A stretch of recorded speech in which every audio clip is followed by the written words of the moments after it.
नमस्कार। ज्योतिष शास्त्र में श्रद्धा और विश्वास रखने वाले सभी जातकों का पारलौकिक जगत चैनल में बहुत बहुत स्वागत है। कोई भी व्यक्ति सबसे ज़्यादा सक्षम कब होता है, सबसे ज़्यादा मेहनत कब कर पाता है और सबसे ज़्यादा लाभ कब प्राप्त करता है, तो इसका सीधा सा जवाब है कि जब वो युवा होता है, जब वो यंग होता है, जब वो नौजवान होता है। व्यक्ति युवा अवस्था में ही सबसे ज़्यादा कार्य कर पाता है, सबसे ज़्यादा जॉब, कैरियर और प्रोफेशन में उन्नति होती है और युवावस्था में ही, यंग एज में ही सबसे ज़्यादा धन अर्जित कर पाता है। ठीक यही स्थिति ग्रहों के पर लागू होती है। जब हम कुंडली का विश्लेषण करते हैं तो यही कहते हैं कि अगर ग्रह बलवान स्थिति में हुआ तो आपको उस भाव के सभी लाभ प्राप्त होंगे। कर्क राशि के जातकों की कुंडली में वर्तमान में शनि, राहु और केतु तीनों ही यंग हैं, नौजवान हैं, युवा हैं और अगले 3 महीनों तक युवावस्था में ही रहेंगे। कर्क राशि के जातकों के जीवन में बहुत बड़ा चमत्कार करने वाले हैं शनि, राहु और केतु। तो पहले ये समझते हैं कि ग्रहों के युवा होने का क्या अर्थ है और युवावस्था में ये किस तरह से लाभ पहुंचाते हैं। दूसरी बात, कर्क राशि के जातकों की कुंडली में शनिदेव अति विशिष्ट कारक के रूप में सप्तम भाव में विराजमान हैं। तो आपको ये भी समझाऊंगा कि अति विशिष्ट कारक क्या होते हैं और अति विशिष्ट कारक के रूप में शनिदेव आपके जीवन को किस तरह से प्रभावित करेंगे। साथ ही साथ लाभ भाव में राहु गोचर कर रहे हैं तो इसका भी क्या प्रभाव होगा। इन सारी बातों का, इन सारे ग्रह दशाओं का विस्तार से विश्लेषण करेंगे इस वीडियो में। अगर ये विश्लेषण आपको अच्छा लगे तो अपने साथियों को ज़रूर शेयर कीजिएगा। चलिए वीडियो शुरू करते हैं। ज्योतिष शास्त्र में ग्रहों की कई प्रकार की अवस्थाएं होती हैं। ग्रहों की ये अवस्थाएं डिग्री या अंश के आधार पर आधारित होती हैं। अंश बल के आधार पर ही हम ये सुनिश्चित करते हैं कि ग्रह युवावस्था में है, बाल है, कुमार है या वृद्ध अवस्था में है। ग्रहों को उनकी डिग्री के आधार पर ही बल मिलता है। प्रत्येक राशि की 30 डिग्री होती है। ग्रहों के बल का परीक्षण करने के लिए 30 डिग्री को 5 बराबर भागों में बांटा जाता है और उसी के आधार पर बलाबल का निर्धारण किया जाता है। तो जो सम राशियां हैं जैसे कि वृषभ, कर्क, कन्या, वृश्चिक, मकर और मीन, इनके लिए 0 से 6 डिग्री मृत अवस्था होती है, 6 से 12 वृद्ध अवस्था। तो मृत अवस्था में तो ग्रह कोई कार्य कर ही नहीं पाता। वृद्ध अवस्था में बहुत मुश्किल से थोड़ा बहुत प्रभाव छोड़ता है। 12 से 18 डिग्री जो होती है ये युवावस्था होती है। 18 से 24 कुमार और 24 से 30 डिग्री बाल अवस्था होती है।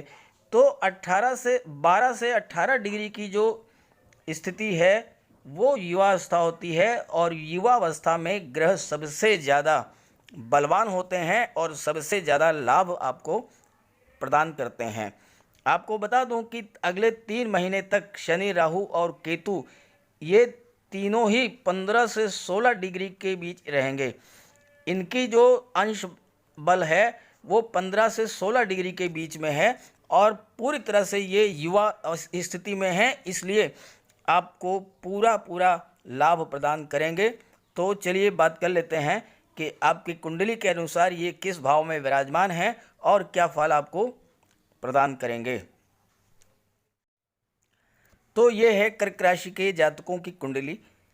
राहु आपके कुंडली के लाभ भाव में विराजमान हैं। इनकम और गेन का यहाँ से विचार किया जाता है। केतु आपके कुंडली के पंचम भाव, संतान और शिक्षा के भाव में विराजमान है और शनि सप्तम भाव में अति विशिष्ट कारक के रूप में विराजमान है। अति विशिष्ट कारक का ये अर्थ होता है कि जिस भाव में अति विशिष्ट कारक के रूप में विराजमान है उस भाव का संपूर्ण फल तो प्राप्त कराएंगे ही, जहाँ पर दृष्टि पड़ रही है उन भावों का भी संपूर्ण फल प्राप्त कराएंगे और बियॉन्ड एक्सपेक्टेशन, जितना आप सोच सकते हैं उससे कहीं ज़्यादा। फॉर एग्जाम्पल आपको मैं एक उदाहरण से समझाता हूँ।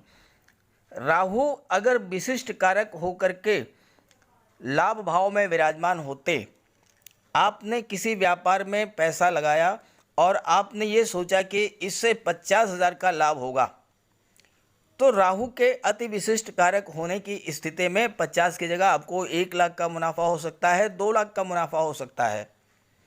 आपने कोई कॉन्ट्रैक्ट लिया और आपने एक्सपेक्ट किया कि इस कॉन्ट्रैक्ट से 5 लाख का मुनाफा होगा। आपके लाभ भाव में राहु अति विशिष्ट के रूप में अगर विराजमान हो तो वो 5 की जगह आपको 10 का लाभ हो सकता है, 15 लाख का लाभ हो सकता है, 20 लाख का भी लाभ हो सकता है। मतलब कहना कि ये कि अति विशिष्ट कारक जो हैं उस भाव के फल को पूरी तरह से बढ़ा चढ़ा करके अनएक्सपेक्टेड, अकल्पित रूप से जितना आप सोच नहीं सकते हैं उससे कहीं ज़्यादा बेटर रिजल्ट्स देते हैं। और शनिदेव आपकी कुंडली के सप्तम भाव में अति विशिष्ट कारक के रूप में विराजमान हैं। आइए जानते हैं क्या होगा इसका फल। शनिदेव आपकी कुंडली के सप्तम भाव में अति विशिष्ट कारक के रूप में विराजमान हैं।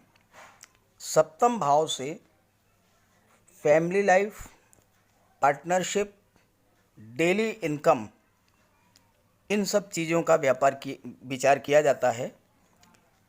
स्पेशली डेली इनकम और व्यापार, साथ ही साथ पार्टनरशिप। सप्तम भाव शुक्र का घर है और सप्तम भाव में शनि उच्च के होते हैं। शुक्र और शनि बहुत ही गहरे मित्र हैं। साथ ही साथ आपकी कुंडली में मंगल भी अत्यंत शुभ स्थिति में आ चुके हैं 20 जुलाई के बाद। तो सप्तम भाव के अत्यंत शुभ फल आपको प्राप्त होंगे, बियॉन्ड एक्सपेक्टेशन प्राप्त होंगे। भले ही आपको पैतृक जायदाद ना मिले, लेकिन आपकी डेली इनकम जो है वो 5 फिगर्स में होगी। डेली इनकम 5 अंकों में होगी व्यापार के क्षेत्र में, और मासिक इनकम कई लाख होगी। ये शनि का प्रभाव है।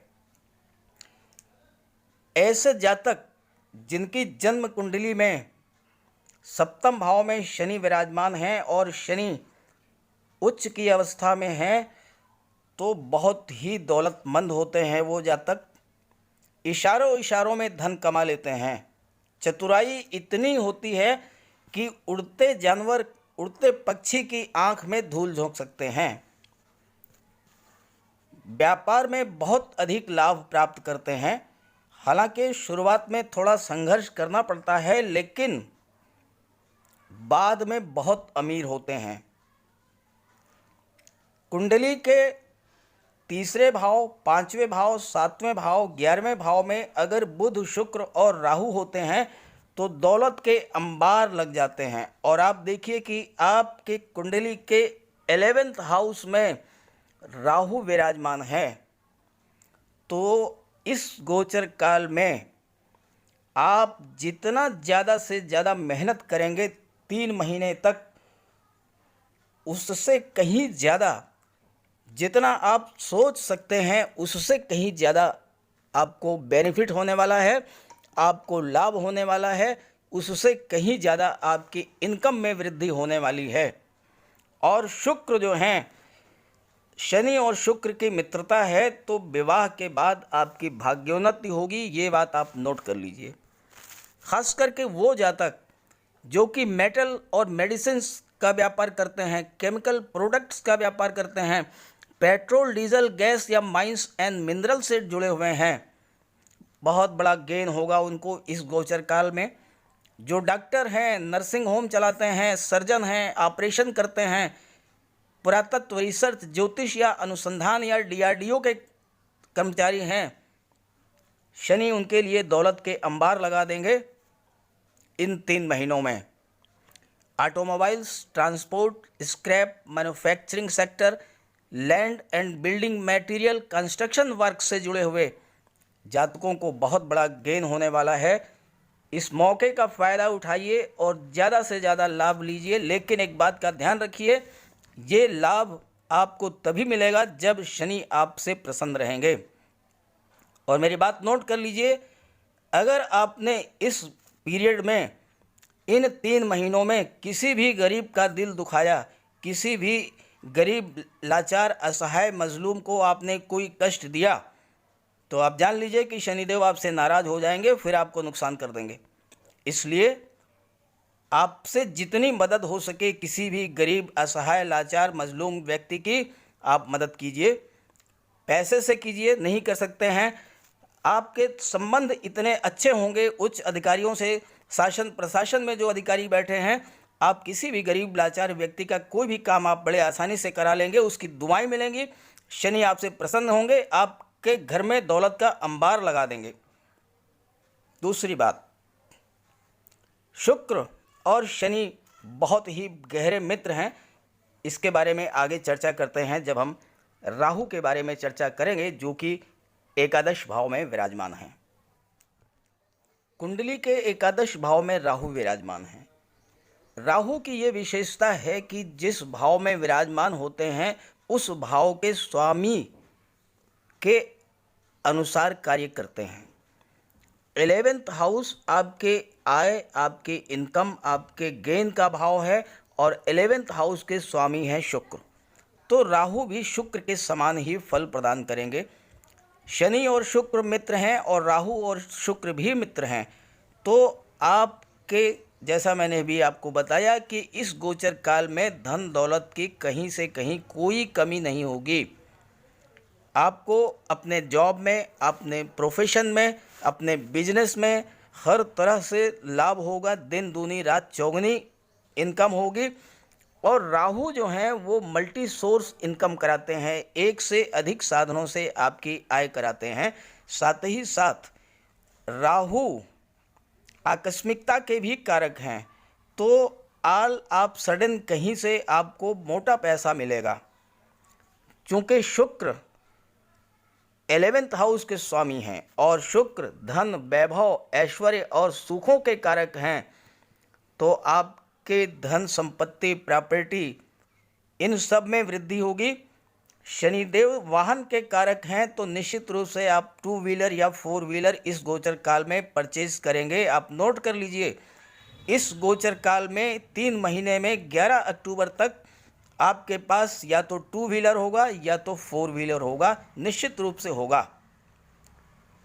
शुक्र आपके धन, वैभव, ऐश्वर्य और सुखों में वृद्धि करेंगे और आप अपने घर में वो सारी चीज़ें परचेज करेंगे जो कि सुख साधनों में वृद्धि करें। खास करके महिलाएं, ज्वेलरी है, कॉस्मेटिक्स हैं, सोने हीरे जवाहरात के आभूषण हैं, या डिज़ाइनर ड्रेसेज हैं, महंगी साड़ियां हैं, या इस तरह के तमाम चीज़ें जो कि ऐश्वर्य को शो करें, वो चीज़ें परचेज करेंगी इस गोचर काल में। और अगर आप अविवाहित हैं और आपका विवाह इस गोचर काल में हो जाता है, तो फिर आप नोट कीजिए, आपका भाग्योदय विवाह के बाद होगा, निश्चित रूप से होगा। शनिदेव की दृष्टि भाग्य भाव पर ही है और भाग्योन्नति कराएंगे। आपके लग्न भाव पर है, आपके व्यक्तित्व, चूँकि स्वामी शुक्र हैं तो आपका व्यक्तित्व बहुत ही आकर्षक होगा। और सुख भाव पर भी दृष्टि है और सुख भाव के स्वामी भी शुक्र हैं, तो सुखों में भारी वृद्धि होगी। जमीन, जायदाद, वाहन, मकान बहुवचन में होंगे, एक से अधिक मकान हो सकते हैं, एक से अधिक प्लाट होंगे, एक से अधिक वाहन होंगे आपके पास। और माता पिता का आशीर्वाद मिलेगा, परिवार में सुख शांति रहेगी और धन समृद्धि की तो कोई कमी रहेगी ही नहीं। बिजनेस में वो जातक जो कि रेडीमेड गारमेंट्स, कॉस्मेटिक्स या श्रृंगार प्रसाधन, परफ्यूम्स का कार्य करते हैं, व्यापार करते हैं, दिन दूनी रात चौगुनी उनकी उन्नति होगी। जो ब्यूटिशियन हैं, ब्यूटी पार्लर चलाते हैं, ड्रेस डिज़ाइनिंग का काम करते हैं या फैशन डिज़ाइनिंग का काम करते हैं, बहुत बड़ा गेन होगा उन्हें इस गोचर काल में।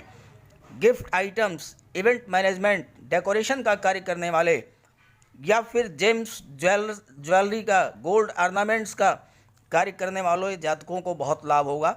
जो स्वर्णकार हैं, जौहरी हैं, या फिर होटल रेस्टोरेंट चलाते हैं, ट्रांसपोर्ट टूरिज़्म का बिजनेस करते हैं, सर्विस प्रोवाइडिंग एजेंसीज चलाते हैं, उन्हें भी बहुत बड़ा गेन होगा। बेकरी और कन्फेक्शनरी से जुड़े हुए जातकों को भी बहुत बड़ा लाभ होगा इस गोचर काल में 11 अक्टूबर तक। अब आइए बात कर लेते हैं केतु के बारे में।